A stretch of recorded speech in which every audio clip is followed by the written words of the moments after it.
Flores, de profesión psicólogo, ¿no? Y tengo el encargo de dictarles el curso de personal social. Bien, en este curso, ¿no?, es importante hacerles una invocación primero. El reto que están asumiendo de ingresar a la universidad significa que deben asumir un esfuerzo, ¿no? Un esfuerzo por estudiar, por dedicar tiempo, ¿no?, a esta tarea, a esta empresa de ingresar a la universidad. Y en ese sentido, en el desarrollo del curso vamos a dar de nuestra parte como profesor todo lo posible para que las clases sean didácticas y muy entendibles. Bien, en esta primera sesión vamos a tratar el tema sobre cerebro y conducta. Cerebro y conducta. Cuando nosotros, los psicólogos, queremos explicar el comportamiento humano, es decir, por qué estudiamos, por qué trabajamos, por qué tenemos ilusiones, ¿no? Este comportamiento se explica por la presencia de dos grandes factores, el factor biológico y el factor social, ¿no? Estos dos factores conjugados generan lo que es el comportamiento, la conducta. En esta oportunidad, dentro del factor biológico del comportamiento, vamos a explicar este componente que es el sistema nervioso, ¿no? Como ustedes saben, dentro del factor biológico tenemos el sistema nervioso, la parte genética, ¿no?, el aspecto endocrino del comportamiento, pero solamente nos interesa el factor biológico, concretamente el sistema nervioso.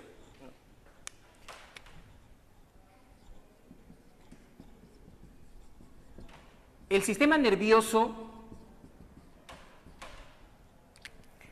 como cualquier otro sistema del cuerpo humano, ¿no es cierto?, si nosotros queremos saber estrictamente qué tiene de especial el sistema nervioso en comparación del sistema circulatorio, del sistema respiratorio, vamos a ver que el sistema nervioso tiene una peculiaridad. ¿Qué es? Que el sistema nervioso, como cualquier otro sistema, tiene células, y en el caso del sistema nervioso, su célula básica es la neurona. Y la neurona tiene la particularidad, es especialmente una célula que procesa y transmite información, ¿no? A diferencia de otras células, de otros sistemas, la neurona entonces procesa y transmite información. Es una actividad, una función que no lo tienen las otras células, ¿no? Y este sistema nervioso nosotros podemos dividirlo, o se divide estructuralmente el sistema nervioso en dos grandes estructuras: el sistema nervioso central y el sistema nervioso periférico. El sistema nervioso central es aquel que procesa información que viene de los estímulos externos, pero no de manera directa, sino de manera indirecta, ¿no? Se vale del sistema nervioso periférico.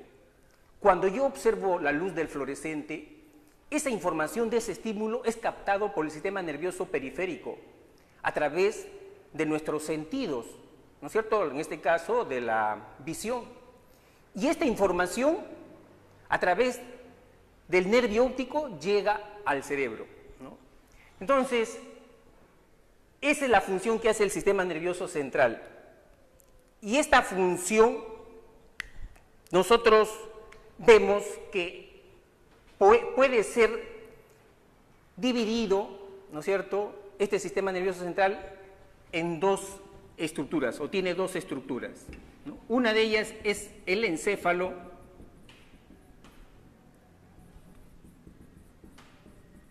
y la otra estructura es la médula espinal.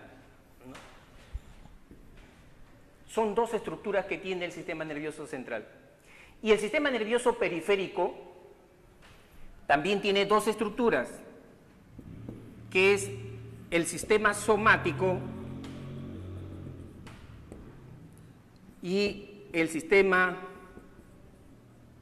autonómico o autónomo, ¿no? Pues bien, si nosotros estudiamos el sistema nervioso central con sus dos estructuras, vamos a ver que el encéfalo es un conjunto de estructuras que están dentro de nuestra cavidad craneana, ¿no? Estructuras que están dentro de nuestra cavidad craneana. Y el encéfalo tiene tres estructuras. Esas tres estructuras del encéfalo son el cerebro, el tronco encefálico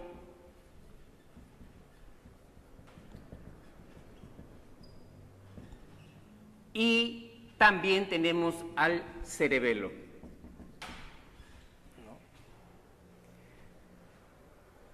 No es lo mismo entonces, pues, cerebro que encéfalo, ¿no? El cerebro es una estructura integrante, es parte del encéfalo, ¿no? Vamos a estudiar primero el tronco encefálico y el cerebelo, y después vamos a estudiar la estructura neural que más nos interesa, que es el cerebro. El tronco encefálico. El tronco encefálico es una estructura que se ubica entre el encéfalo y la médula espinal. El tronco encefálico es importante, ¿por qué? Porque tiene funciones que tienen que ver con los reflejos, ¿no? Es encargado de las funciones de la respiración, ¿no? De los ritmos cardíacos, de la masticación, de la deglución, de los vómitos. Todas las conductas que son consideradas típicamente primitivas, reflejas, se realizan en el tronco encefálico, ¿no? Y el tronco encefálico tiene tres estructuras, tres segmentos, ¿no? Esos tres segmentos son el bulbo raquídeo,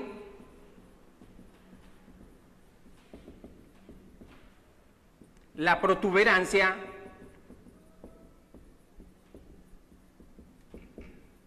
y el mesencéfalo. Son las tres estructuras. El bulbo raquídeo es una estructura que está cerca de la médula, conecta directamente con la médula, ¿no? La protuberancia es la parte central del tronco encefálico y el mesencéfalo es el que se conecta ya con el cerebro, ¿no? O hemisferios cerebrales. Ahora, en el tronco encefálico hay un conjunto de circuitos, una red nerviosa, como decir caminos, rutas, ¿no? O autopistas que conectan al tronco encefálico con el cerebro, con la corteza cerebral. A este circuito, a esta red de fibras nerviosas, se le conoce con el nombre de formación reticular.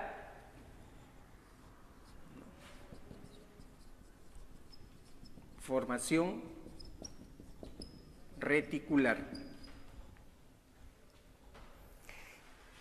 La formación reticular, ¿no?, tiene la función de participar en lo que es la vigilia y el sueño. Nosotros estamos despiertos, estamos en alerta, estamos atentos a la clase porque la formación reticular está trabajando. ¿Qué es lo que está haciendo? Está mandando descargas eléctricas a la corteza cerebral, ¿no? Y la corteza es como si se prendieran unos foquitos que nos permite estar alerta, atentos, ¿no? Eso es lo que hace la formación reticular. Y En esta relación del tronco encefálico con la corteza, hay dos vías, una vía ascendente que va del tronco a la corteza y una vía descendente. La vía descendente se llama sistema reticular ascendente, con su sigla SARA, ¿no? Es decir, esta vía, por ejemplo, se pone en actividad cuando son, por decir, las 11 de la noche o 11:30 y uno ya está cansado, fatigado y comienza a tener somnolencia, el sueño lo vence. Esa actividad de estar ya durmiéndose es porque la formación reticular está mandando descargas muy débiles, descargas eléctricas muy débiles a la corteza, ¿no?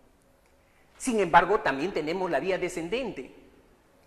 Y si de repente ese alumno que está fatigado, cansado, ¿no?, tiene examen al día siguiente y ese examen es decisivo, ¿no?, entonces tiene que motivarse y decir, yo no me puedo dormir, ¿no?, tengo que terminar de estudiar, ¿no? Allí lo que se está haciendo, se está usando la vía descendente, o sea, de la corteza al tronco encefálico. Cuando la formación reticular deja de activar, deja de funcionar, se produciría ya un estado de coma. Es decir, el sujeto ya no puede estar en una situación de alerta, de vigilia, ¿no?, y entra en un sueño profundo. Bien, y luego tenemos dentro del encéfalo entonces la otra estructura, el cerebelo. El cerebelo es una estructura que también se le conoce con el nombre del árbol de la vida, porque tiene esa forma, ¿no? Y está implicado el cerebelo en las funciones de equilibrio, de coordinación motriz. Esa es su función principal del cerebelo, de darle tonicidad, fuerza a los músculos, ¿no? Bien, como les digo, vamos a dejar para después el estudio del cerebro, que es lo que nos interesa, y vamos a estudiar la siguiente, la médula espinal, que es una estructura dentro del sistema nervioso central, ¿no? La médula espinal es una estructura que parte desde la base del tronco encefálico, en esta zona de acá, y llega hasta la región coxígea. En realidad, la médula espinal no es más gruesa ni más delgada que un lápiz. Ese es el grosor de la médula espinal, pero es una estructura muy sensible. Es una estructura muy sensible, ¿por qué? Porque ha ocurrido que cuando hay accidentes, traumatismo encefalocraniano, por ejemplo, las personas se golpean la cabeza y yacen en el piso. ¿Por qué creen ustedes que no es recomendable que se mueva a esa persona? Y que tengan que esperar, por más que estén desesperados por llevarlo a un hospital, tienen que esperar a los bomberos o a los paramédicos para que primero le pongan un collarín, ¿no? Porque ocurre que muchas veces, cuando se mueve a una persona así, cualquier movimiento lo que hace es terminar de seccionar la médula, es decir, hace que se desconecte la médula del encéfalo. Y al desconectarse, al seccionarse, al cortarse la médula, ¿no?, ¿qué va a producir? ¿Qué va a ocasionar en el sujeto? Parálisis. El sujeto va a quedar inválido. Y dependiendo en qué segmento de la médula se da la lesión, se secciona la médula, si es en la región cervical, en esta parte de acá, entonces el individuo va a quedar tetrapléjico, va a perder la sensibilidad, va a perder el movimiento de brazos y piernas. Si la lesión fuera a nivel dorsal, en esta parte de acá, el sujeto va a quedar, ¿no?, parapléjico, es decir, va a perder la sensibilidad y el movimiento de las piernas. Bien, por eso es muy delicado mover a una persona que ha sufrido un TEC, un traumatismo encefalocraniano. Pasamos entonces al sistema nervioso periférico, el sistema somático. En el sistema somático, fundamentalmente tenemos los nervios craneales, son aquellos que nos permite enervar, ¿no es cierto?, a la musculatura de la cara. Por los nervios craneales nosotros hacemos guiños, ¿no es cierto?, fruncimos el ceño, movemos la nariz, ¿no es cierto?, los labios, por los nervios craneales, ¿no? Y también tenemos los nervios espinales, ¿no?, los que nos permiten el movimiento de las extremidades, ¿no? Luego, siguiendo con el sistema nervioso periférico, tenemos el sistema autonómico o autónomo. Y este sistema es aquel que inerva los órganos internos, la musculatura lisa, enerva al corazón, los pulmones, el estómago, ¿no es cierto? Y este sistema nervioso autonómico tiene dos ramas, una rama simpática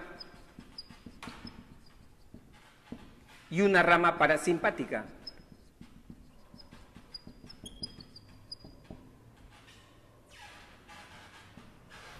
La rama simpática, su función es de estimular la actividad de estos órganos, estimular,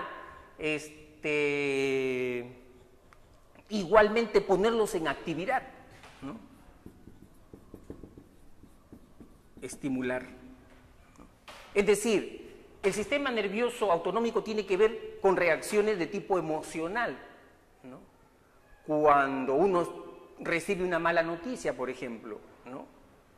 En ese momento, ¿qué le ocurre? Comienza de repente el corazón a palpitarle con más fuerza, tiene taquicardias, se le baja la temperatura, ¿no? Uno se pone frío, la mano le transpira. ¿Quién está trabajando en ese momento? La rama simpática del sistema autonómico, ¿no? Pero imagínense ustedes que solamente trabajara la rama simpática. ¿Cómo estarían esos órganos? En una actividad frenética, ¿no? Si siguen así, el organismo hace estrés, y si sigue así, hace colapso nervioso. Pero para eso, sabiamente, el organismo tiene también la rama parasimpática. Y la rama parasimpática, alumnos, lo que hace es inhibir la actividad, ¿no? Inhibir.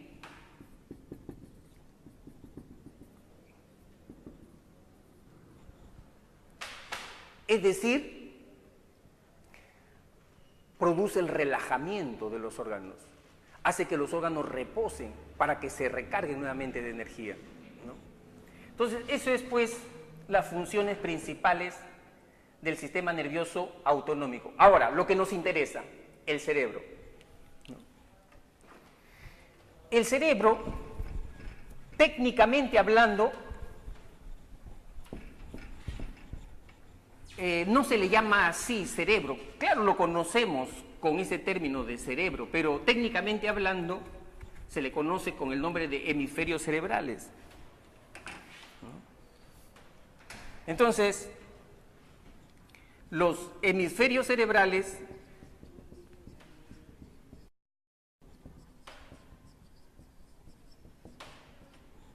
o cerebro es una estructura neural que, si nosotros lo apreciamos, ¿no?, es una masa rugosa de color grisáceo, ¿no?, media mantecosa, ¿no? Si quisiéramos compararlo metafóricamente, ¿no?, ¿cómo podría ser o cómo es un cerebro? Se parece mucho a un queso cajamarquino, ¿no? Claro, no es rico como el queso cajamarquino, ¿no?, porque el cerebro en sí es insípido. Pero el cerebro humano, ¿no?, ya ha sido estudiado. Y el cerebro humano pesa aproximadamente 1.350 gramos, ¿no? 1.350 gramos en el caso de los hombres y 1.210 gramos en el caso de las mujeres, ¿no? Ahora ustedes se preguntarán, ¿y por qué esa diferencia? Hay algunos que piensan que esa diferencia tiene que ver con la inteligencia. ¿Ustedes creen que sea eso? No, no, ¿verdad? No es así. Tiene ese peso porque por la masa corporal del hombre. La masa corporal del hombre es mayor que el de la mujer. Entonces,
bien, probando, probando. Bien, entonces, continuando, el cerebro en realidad tiene una capa que lo protege, ¿no? O sea, la corteza cerebral, nuestra corteza cerebral tiene una capa, una lámina que lo protege. Esta capa, esta lámina se llama meninges, ¿no? Por eso es que ustedes sabrán que las mamás que tienen a sus hijos enfermos con fiebres no permiten que lleguen a tener fiebres altas, más de 40 grados. ¿Por qué? Porque cuando tienen fiebres altas, lo primero que ataca esta fiebre es a esta membrana, la meninges. Y si se produjera eso, la meningitis, ¿qué va a ocasionar? Va a ocasionar problemas serios, ¿no? Como por ejemplo retardo mental, problemas de ceguera, ¿no es cierto? Problemas pérdida de la audición, algunas parálisis también, ¿no? Entonces es importante, ¿no es cierto?, controlar esas fiebres. Bien, se estima aproximadamente que el sistema nervioso tiene 100.000 millones de neuronas. La neurona, como ustedes saben, es la célula básica del sistema nervioso. Y el 80 hasta el 90% está concentrado en los hemisferios cerebrales, en el cerebro, ¿no? Esta cantidad. Si nosotros, que es la parte más sensible y más evolucionada, la corteza cerebral, logramos sacar esa corteza cerebral de nuestro cerebro, porque nuestro cerebro tiene varias circunvoluciones. Incluso si nosotros vemos un cerebro, una tercera parte de esas circunvoluciones se ve. Las 2/3 partes están escondidas, están constreñidas, porque las circunvoluciones están metidas para la parte interna del cerebro, ¿no? Entonces, si quisiéramos sacar, miren, la corteza cerebral, con esa corteza cerebral podríamos incluso, puede abarcar y tapizar una área, un ambiente de 22 metros cuadrados, ¿no? O sea que esa corteza cerebral es bien amplia, ¿no? Ahora, en el estudio del cerebro podemos hacer dentro de dos perspectivas, ¿no? Dentro de la perspectiva de los lóbulos corticales,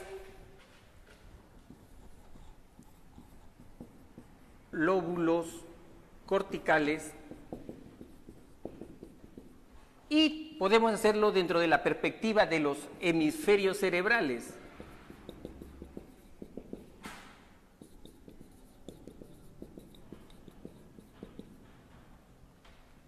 Nuestro cerebro, entonces, podemos estudiarlo bajo esas dos perspectivas. Dentro de la perspectiva de los lóbulos corticales, nosotros tenemos, entonces, un cerebro de esta manera.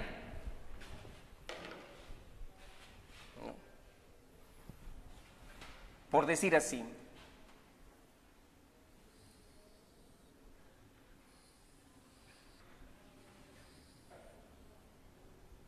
Acá tenemos un cerebro.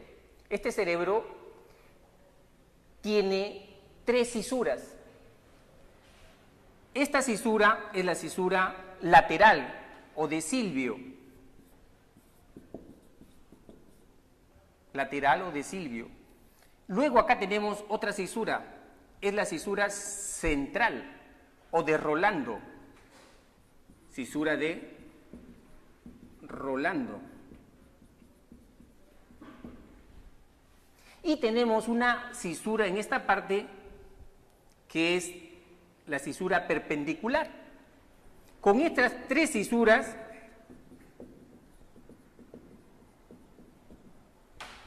nuestro cerebro, nuestra corteza cerebral se divide en 4 lóbulos. El lóbulo frontal, el lóbulo parietal, el lóbulo temporal y el lóbulo occipital. Este cerebro está así, mirando para allá. Así que el lóbulo frontal lo tenemos acá. El lóbulo parietal acá. El lóbulo temporal en este lado y el occipital en este otro. Lo que nos interesa es conocer cuáles son las funciones psicológicas básicas que hace cada lóbulo cortical. Empezamos entonces con el lóbulo frontal. El lóbulo frontal, alumnos, tiene 3 áreas importantes. En verdad tiene, o sea, el cerebro tiene más de 52 áreas importantes, pero tenemos que resumirlo. Y el lóbulo frontal tiene 3 áreas importantes. El área prefrontal, el área prefrontal, que es el área que está adyacente a la frente. Este es el área prefrontal, ¿no? El área que está adyacente a la cisura de Rolando, que es el área de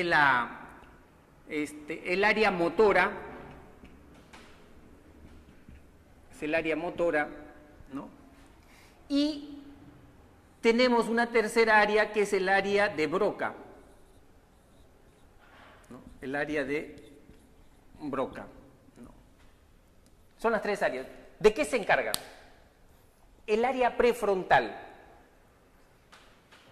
Esta estructura neural tiene que ver con las funciones psicológicas superiores. Por esta estructura nosotros razonamos, pensamos, resolvemos los problemas con inteligencia, ¿no? Por esta estructura nosotros evaluamos nuestro comportamiento, tenemos una postura ética, moral, ¿no? Decimos, ¿estoy estudiando lo suficiente para afrontar este reto o no lo estoy haciendo? ¿Quién está trabajando al plantearse ese tipo de preguntas? El área prefrontal. El área prefrontal también regula nuestros estados emocionales. Es decir, si yo me siento triste, he tenido un error, ¿no? Y comienzo a tener un poco de frustración, decepción, ¿no? Entonces, yo asumo una actitud de no querer estar en un estado así y comienzo a levantarme el ánimo, la moral, ¿no? Y me digo a mí mismo, yo no quiero estar así, ¿no? Yo no quiero sentir que la gente sienta pena por mí.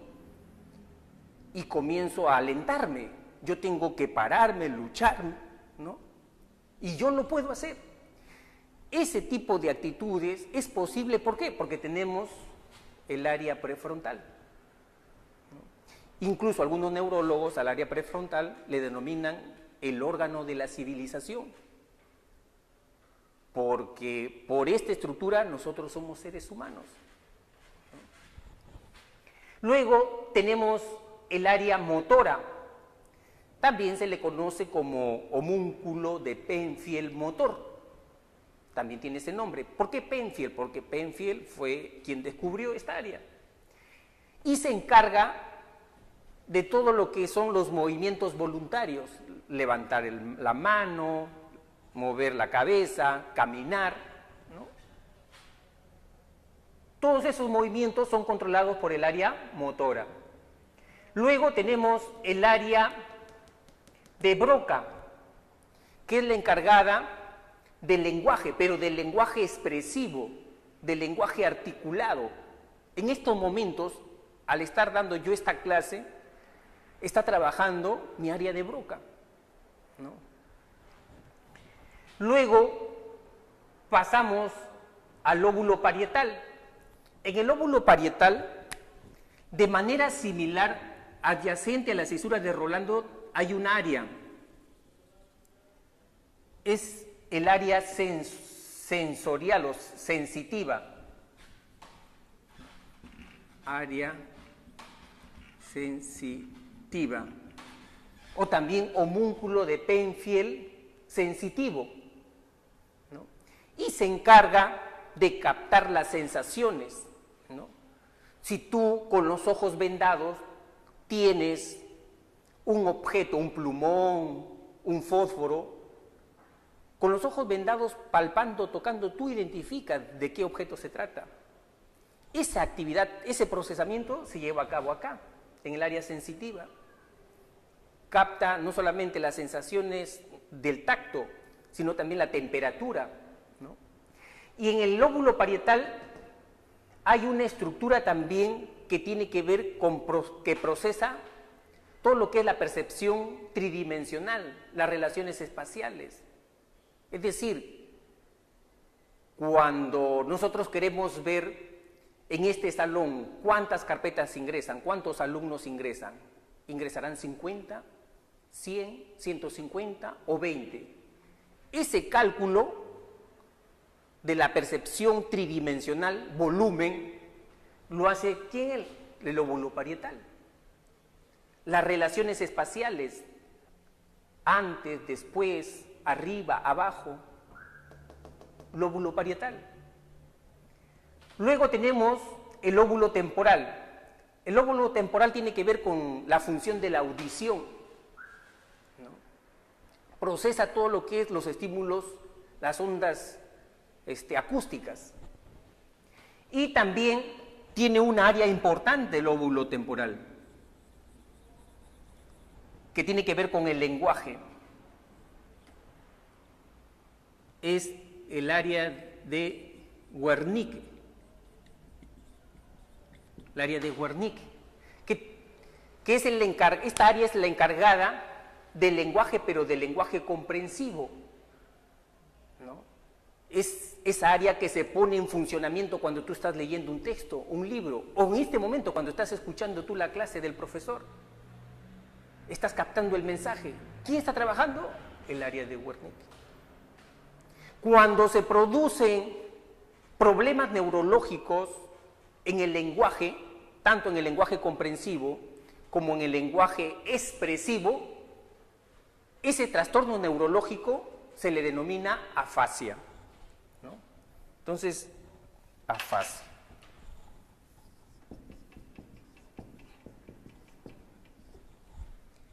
Bien, luego tenemos el cuarto lóbulo, el lóbulo occipital, que estrictamente se encarga de todo lo que es el procesamiento de la información visual, ¿no?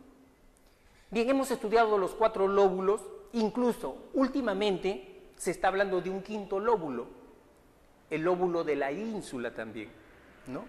Pero ya ese tema no viene al caso en estos momentos, solamente interesa que ustedes tengan identificados los 4 lóbulos y qué funciones realiza cada uno de ellos, y especialmente cuáles son sus áreas importantes.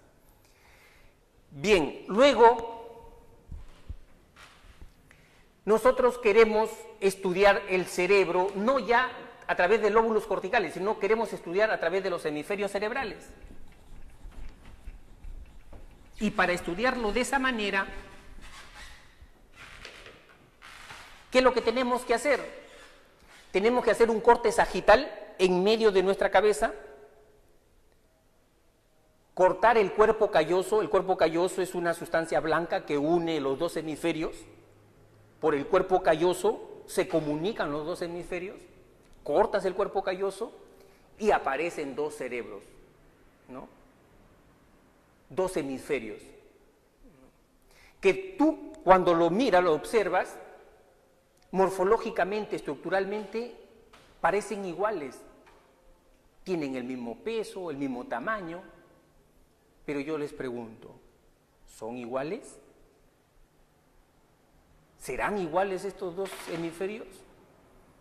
No son iguales, ¿no?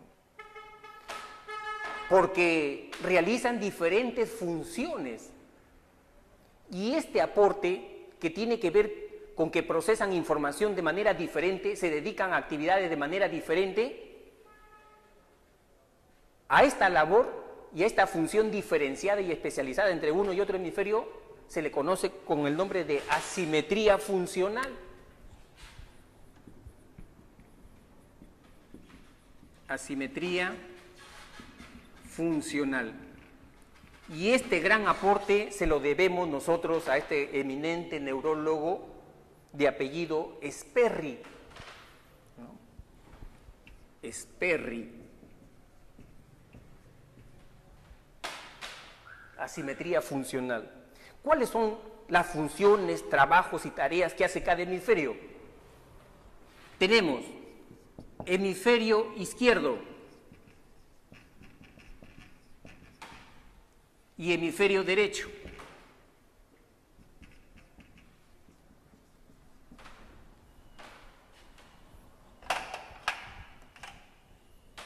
El hemisferio izquierdo es el que se encarga de tareas que tengan que ver con procesamiento del lenguaje verbal. Lenguaje verbal. Y el hemisferio derecho se encarga de tareas que tengan que ver con el lenguaje no verbal.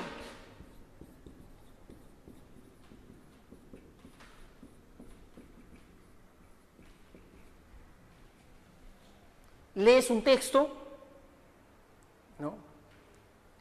Al leer un texto, quien entra a tallar ahí, a trabajar, es el hemisferio izquierdo, ¿no? Pero si estás en una conversación y quieres gastar una broma a un compañero y guiñas el ojo a un amigo para que simule, ¿no?, que todo es una broma, captar el mensaje que trae ese guiño, ¿no?, ese es lenguaje no verbal. ¿Y quién capta ese tipo de mensajes? El hemisferio derecho. Si, por ejemplo, das un examen o un alumno da un examen y le preguntan, ¿y cómo saliste en ese examen? El alumno responde con un gesto así. Ese mensaje tiene que ver con el lenguaje no verbal. No necesitas palabras, tú ya sabes de qué se trata, cómo has salido en el examen. ¿Quién capta ese mensaje? El hemisferio derecho. Los hemisferios no se pelean, cada uno ya sabe cuál es su trabajo, su tarea, ¿no? Luego, el hemisferio izquierdo tiene que capta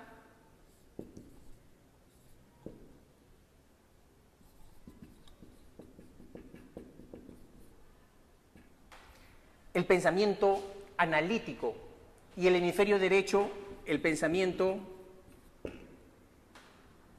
sintético.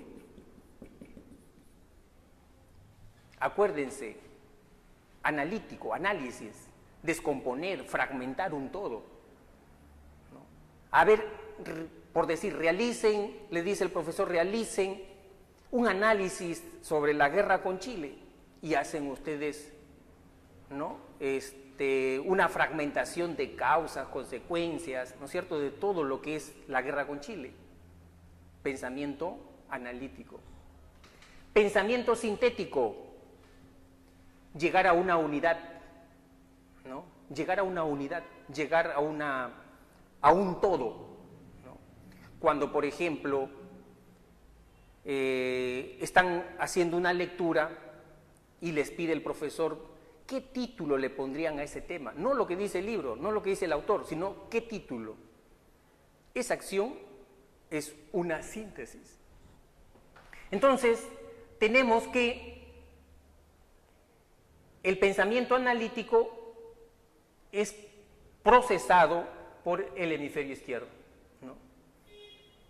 Incluso, alumnos, hay personas que utilizan más el hemisferio izquierdo y otras que utilizan más el hemisferio derecho. ¿Cómo así? Ustedes seguramente se habrán confrontado, habrán visto personas que cuando buscan información, ¿no?, les preguntan, oye, ¿y cómo te fue con ese encuentro con fulano, con sutano? Y le dicen, a ver, cuéntame todo, ¿cómo te dijo? ¿Cuál fue su tono de voz? ¿Qué palabras utilizó? ¿No? ¿Cómo era su mirada? Es decir, quiere que le cuenten todo como si fuera una película, que le cuenten hasta el más mínimo detalle. Pensamiento analítico, hemisferio izquierdo. Pero también hay personas que cuando buscan información, ellas dicen, mira, ¿sabes qué? No quiero que pierdas mucho tiempo y me digas todo de una vez, ¿no? Al grano te dicen incluso, ¿no? No me hagas perder tiempo, ¿no? Dime, ¿qué necesitas? ¿Qué quieres? ¿No? Son personas muy sintéticas. ¿Qué utilizan más? Hemisferio derecho. Luego, el hemisferio izquierdo tiene que ver con lo que es la habilidad matemática, numérica, razonamiento matemático, ¿no? numérico, la habilidad del trabajo con números, o sea, la parte lógica, ¿no? Y el hemisferio derecho tiene que ver con lo que es el arte, la creatividad, la imaginación.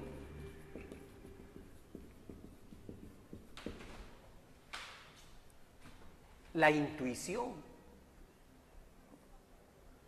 Cuando el alumno dice, tengo la corazonada que en este examen me va a venir una pregunta sobre las funciones de los hemisferios cerebrales.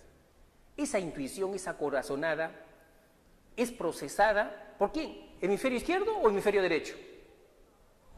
Hemisferio derecho. ¿No? El arte, la creatividad, la imaginación, hemisferio derecho. Aquí tenemos que ver lo siguiente, que todas las personas, desde los 3, 4, 5 años de edad, ya manifestamos una predominancia lateral. ¿Qué significa esto? Significa que un hemisferio ya tiene un rol rector, ¿no? Tiene un rol rector. Y desde los 4 o 5 años ya nosotros tenemos que ser diestros o tenemos que ser zurdos. Las profesoras de inicial se encargan justamente de orientar eso, ¿no? Pero se sabe, por ejemplo, que en todas las personas diestras el hemisferio dominante es el izquierdo, ¿no? En el caso de los zurdos, mayormente el hemisferio dominante es el izquierdo, pero hay zurdos que su hemisferio dominante es el derecho. Por eso que nosotros vamos a encontrar en muchos zurdos cuyo hemisferio dominante es el derecho, vamos a encontrar zurdos que se orientan hacia el arte, la creatividad, la imaginación. Vamos a tener zurdos que tienen una letra muy bonita, zurdos que dibujan muy bien, ¿no? Por esta función. Se orientan fundamentalmente por esta función. Bien, otro aspecto tiene que ver con el control del hemicuerpo derecho. Y el hemisferio derecho, el control del hemicuerpo izquierdo.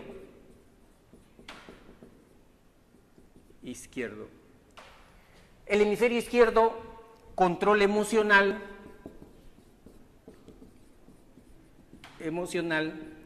Hemisferio derecho, reconocimiento de rostros.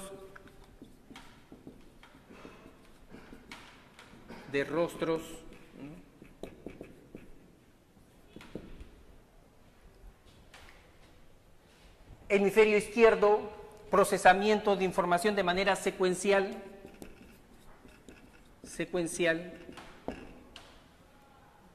Y hemisferio derecho, procesamiento de la información de manera paralela.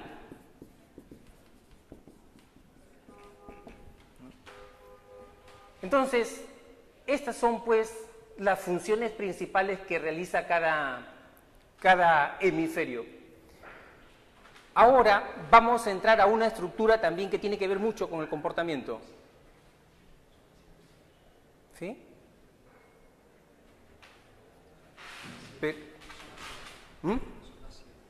No, pero tuvimos un intervalo. Porque no se termina la clase. Bien, ahora entramos a la estructura del sistema límbico, ¿no? El sistema límbico, que también se le conoce como cerebro visceral o cerebro de los mamíferos, ¿no?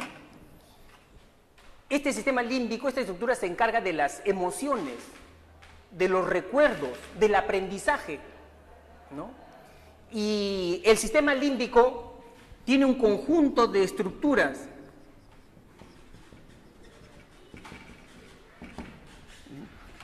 ¿Por qué se le llama sistema límbico?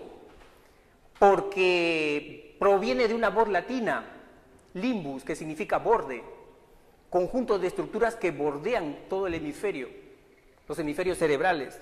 ¿Cuáles son las principales estructuras del sistema límbico? Tenemos el hipotálamo, el tálamo, la amígdala,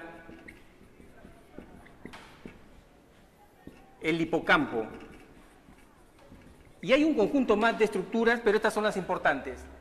El hipotálamo tiene que ver con que regula el estado interno del organismo, la temperatura interna del organismo, tiene que ver con la homeostasis, con el equilibrio del organismo, ¿no? El hipotálamo regula las necesidades, las motivaciones básicas, sed, hambre, sueño, la sexualidad, eso lo regula el hipotálamo, ¿no? El hipotálamo es una estructura rectora del sistema límbico, regula el sistema límbico, pero no solamente el sistema límbico, sino también el sistema endocrino, ¿no? Luego tenemos el tálamo. El tálamo es una estructura que tiene que ver, funciona como una estación de relevo sensorial. La información de los sentidos, vista, oído, tacto, llega al tálamo, menos la información del olfato, ¿no? Y en el tálamo es el que distribuye la información. Puede mandarla a la corteza o puede mandarla al sistema límbico, al circuito del sistema límbico. Eso depende de la circunstancia, de la situación, ¿no es cierto? Si viene un perro bravo hacia ti, ¿no es cierto? Tú captas esa información y esa información visual va al tálamo. Si tú ves que ese perro ya se te va a lanzar, entonces esa información no va a ir a la corteza. Tú no te vas a poner a pensar, ¿y qué me va a hacer el perro? ¿Qué puedo perder acá? No, de frente esa información va al sistema límbico, al sistema de las emociones. Inmediatamente te entra el miedo y comienzas a huir, comienzas a correr. Pero ¿qué ocurre? De repente es un perro bravo, pero tú muestras serenidad, tranquilidad. ¿Qué puedo hacer? ¿Cómo lo puedo enfrentar?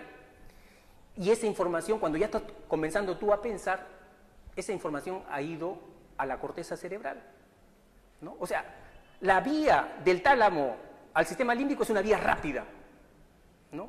Es un desarrollo filogenético que ha sido así, más rápido para actuar. ¿Por qué? Porque está en juego tu vida, tu integridad. Bien, luego tenemos la amígdala, que es una estructura responsable de las emociones.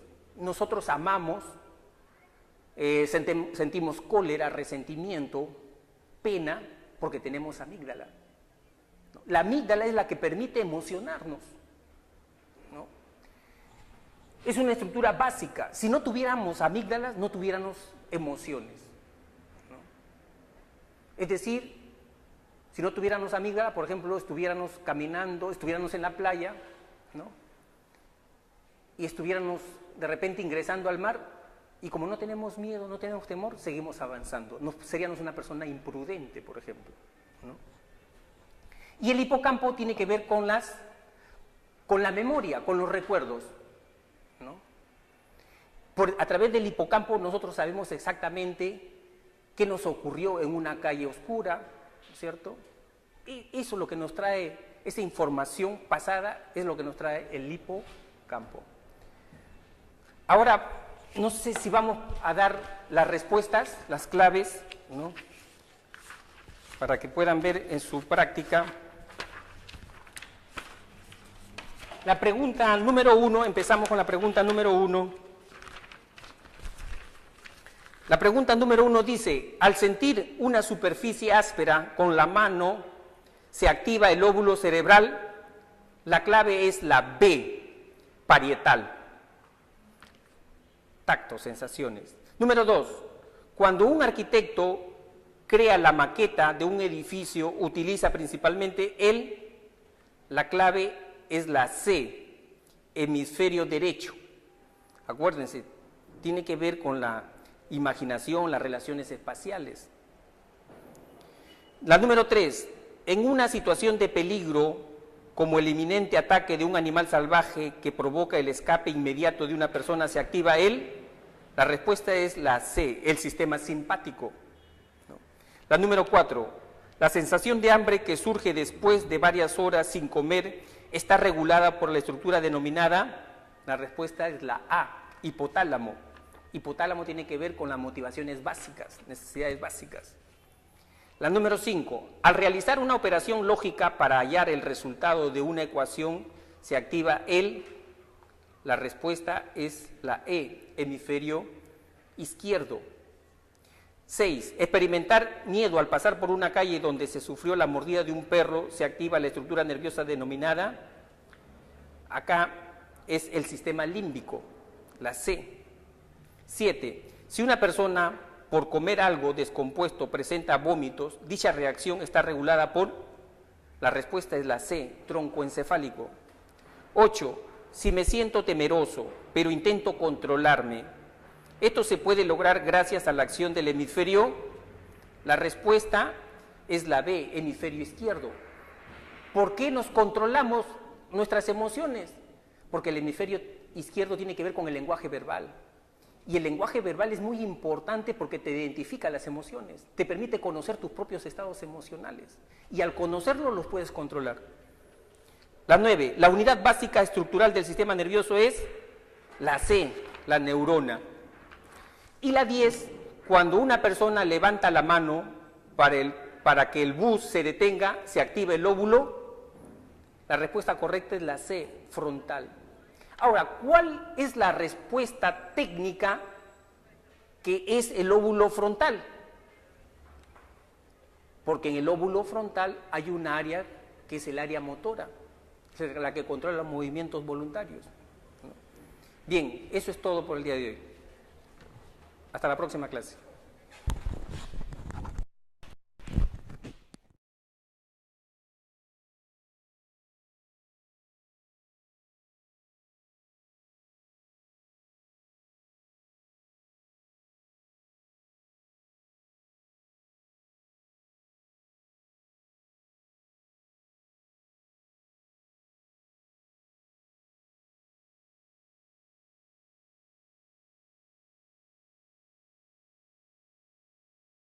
Víctor Flores, de profesión psicólogo, ¿no? Y tengo el encargo de dictarles el curso de personal social. Bien, en este curso, ¿no?, es importante hacerles una invocación primero. El reto que están asumiendo de ingresar a la universidad significa que deben asumir un esfuerzo, ¿no? Un esfuerzo por estudiar, por dedicar tiempo, ¿no?, a esta tarea, a esta empresa de ingresar a la universidad. Y en ese sentido, en el desarrollo del curso vamos a dar de nuestra parte como profesor todo lo posible para que las clases sean didácticas y muy entendibles. Bien, en esta primera sesión vamos a tratar el tema sobre cerebro y conducta. Cerebro y conducta. Cuando nosotros, los psicólogos, queremos explicar el comportamiento humano, es decir, por qué estudiamos, por qué trabajamos, por qué tenemos ilusiones, ¿no? Este comportamiento se explica por la presencia de dos grandes factores: el factor biológico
y la otra estructura es la médula espinal.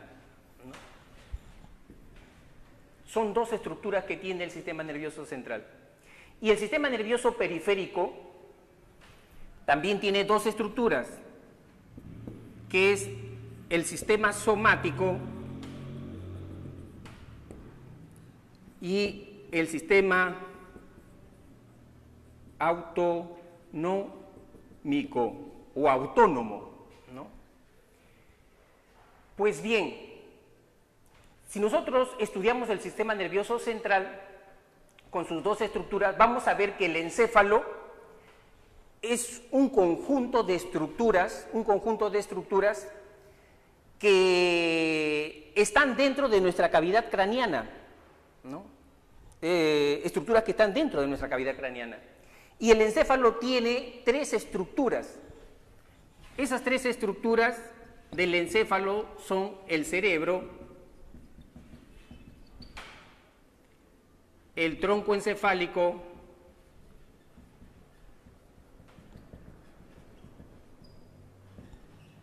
y también tenemos al cerebelo.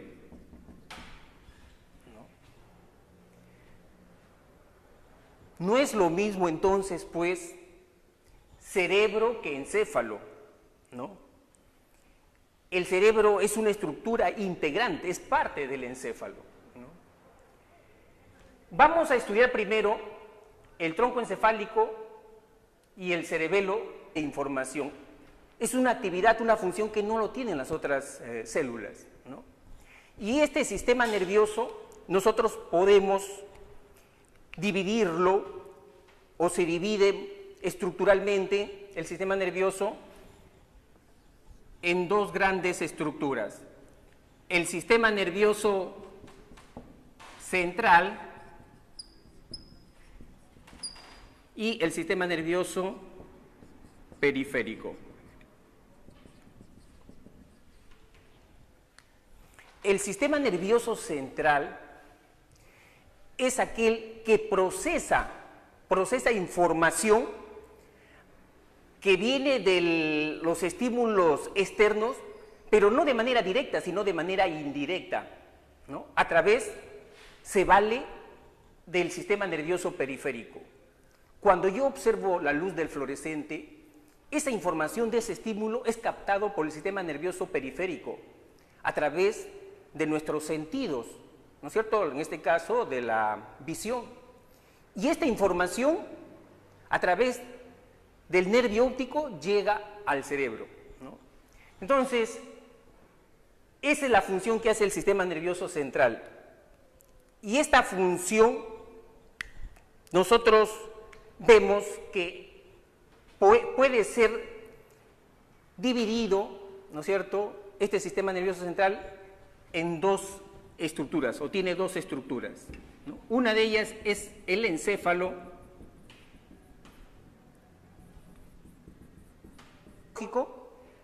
y el factor social, ¿no? Estos dos factores conjugados generan lo que es el comportamiento, la conducta.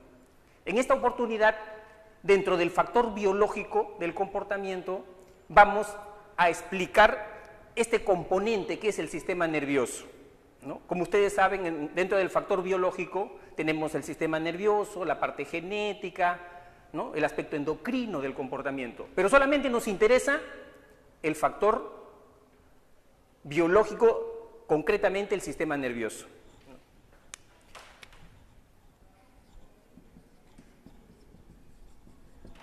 El sistema nervioso, como cualquier otro sistema del cuerpo humano, ¿no es cierto?, si nosotros queremos saber estrictamente qué tiene de especial el sistema nervioso en comparación del sistema circulatorio, del sistema respiratorio, vamos a ver que el sistema nervioso tiene una peculiaridad. ¿Qué es?